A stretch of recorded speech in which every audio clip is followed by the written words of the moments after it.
Welcome to Issues of Contemporary Politics with Dr. Brovkin. Today, my dear subscribers, I would like to devote this video, this presentation, on the elections in Moldova. The elections in Moldova are crucially important because what is at stake here is a direction where some of the East European countries may go in the future. And it is a kind of a historical choice between the Western orientation towards EU or the Russian orientation towards Russia. Now, Moldova is a very small country. It's a former Soviet republic with a population of almost 3 million people. It's a southern country with lots of vineyards and agriculture, and it traditionally has been drawn between the two magnets, between the two poles. One of them is Romania, which is whose language is historically close to the Moldovan, but also Russia. Moldova was a part of the Russian Empire since 1804, and then it continued association with Russia in the Soviet Union until 1991. And then when the Soviet Union broke up, Moldova also was somewhat special because it had a Transnistria problem. Now, in other words, just like in many other places in the Soviet Union, there was an area where there was a majority Russian population, and these people, just like in Donbass later on, these people refused to separate from Russia or from what at that time was the Soviet Union, and they set up their own government in the eastern parts of Moldova, and the region is known as Transnistria. What also complicated things was that in Transnistria there was a huge base of Soviet army, which became Russian army, and there was a huge storage of armaments and shells and all kinds of other things. And for that reason, it sort of became a kind of Russian enclave inside Moldova. But what's important is it is officially Moldovan territory, which means that if there are elections, these people have a right to vote, even though they are autonomous and they have their own government, which does not subordinate itself to the central government in Moldovan capital, Chisinau.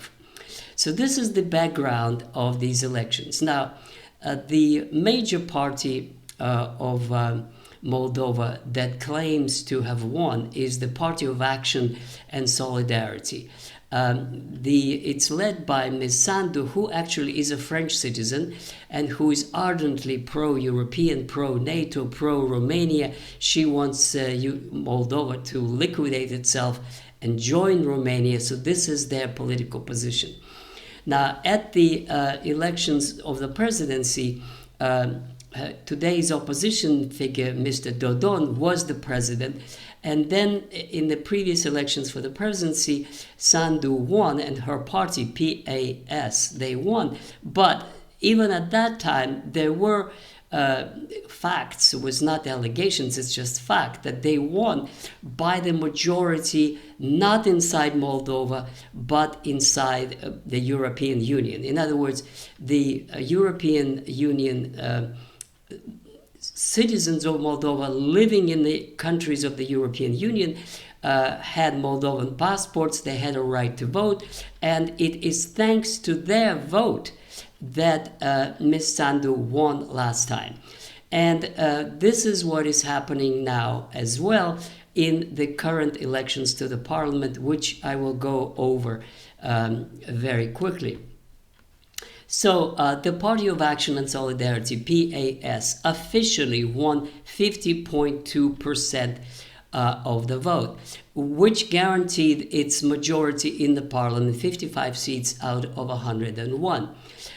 This is a huge victory, and they're celebrating it. But I think that it's worth it. It's legitimate to listen to the opposition voices, especially since the opposition party was the one that had a majority just a few years ago, and Mr. Dodon was previously a president of Moldova.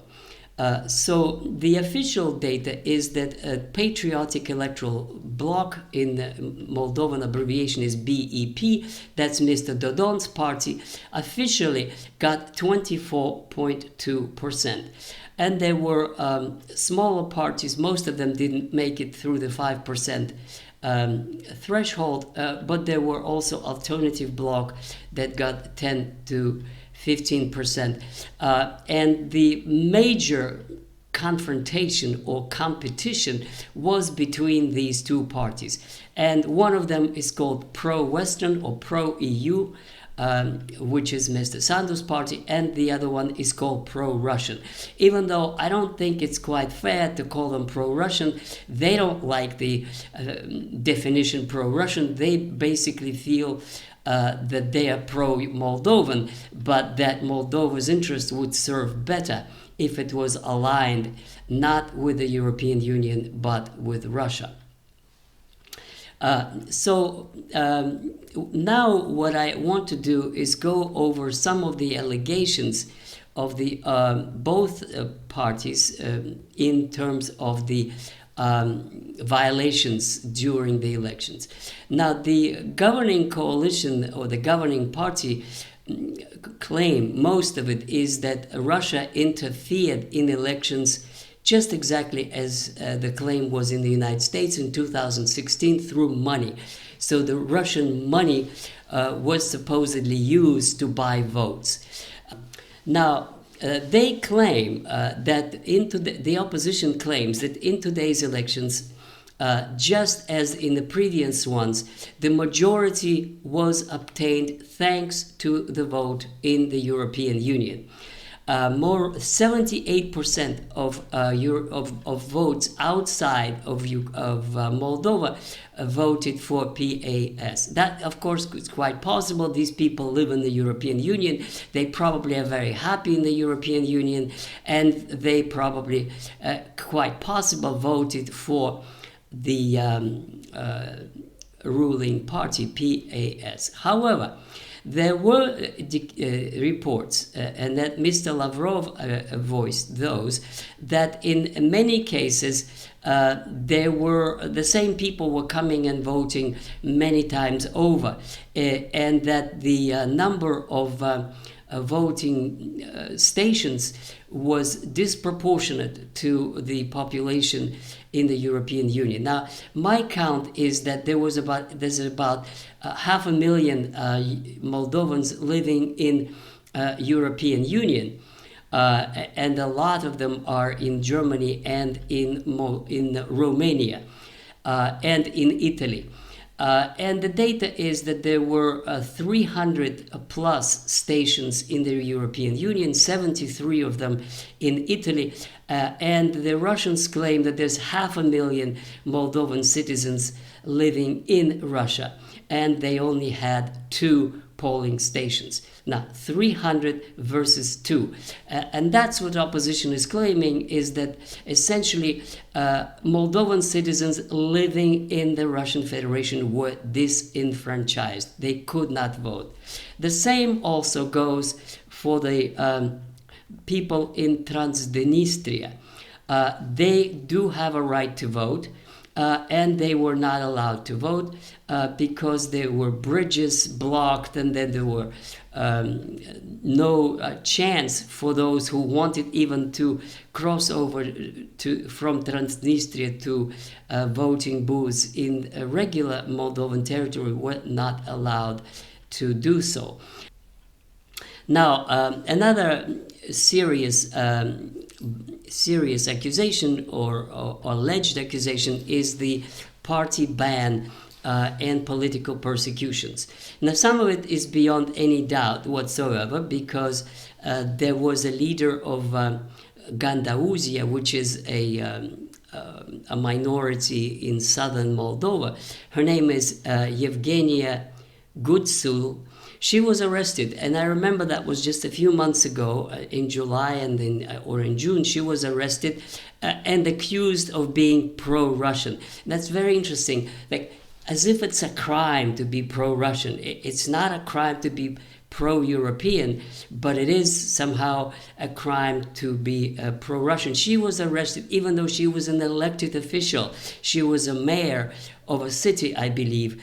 And she claims, with her recent interview actually today, she called this was that there were 250 raids on the opposition figures and the headquarters and the assembly points, and they were targeting oppositions. The police raided those at all kinds of excuses, that they were centers of Russian this or Russian that,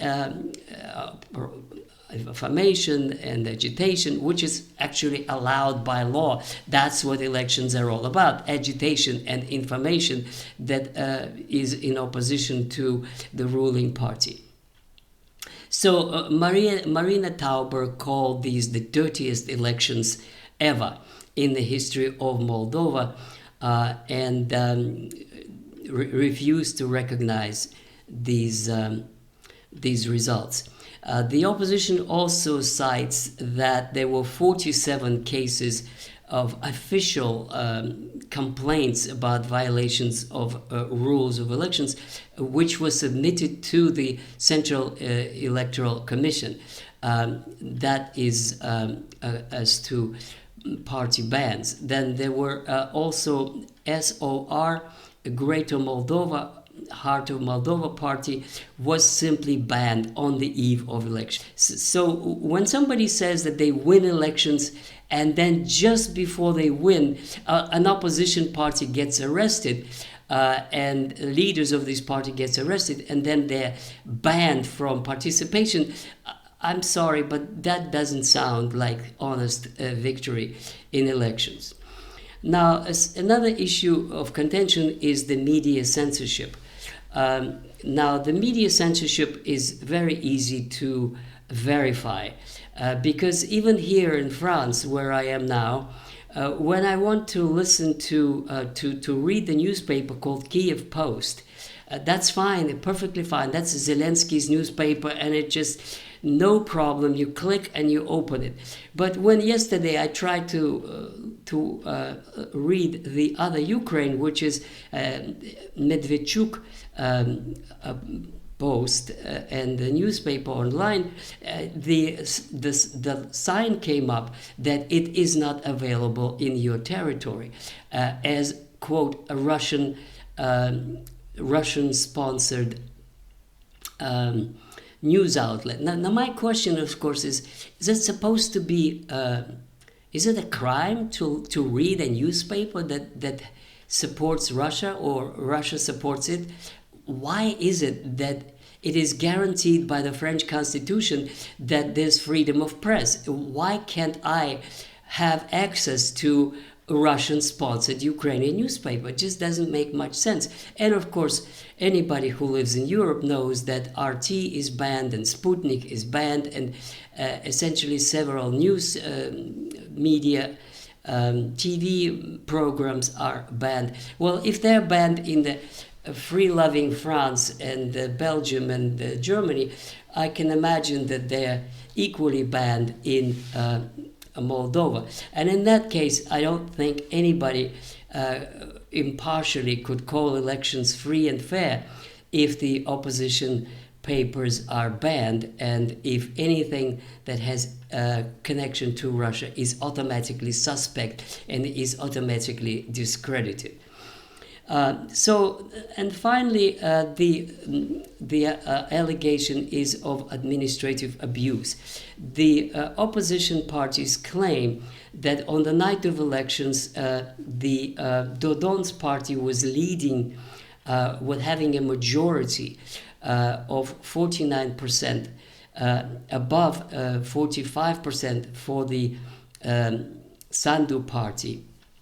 and then they just shut it off, and in the morning declared the victory for the ruling party. That, I'm sorry, I always have these associations. That reminds me of 1996 in Russia, when Zyuganov's Communist Party was leading in the elections as they were coming, and we were watching those as observers. And then at 4 or 5 in the morning, they just shut it down, and in the morning at 8 or 9, or I don't remember exactly, they turned it on and declared the victory for Yeltsin.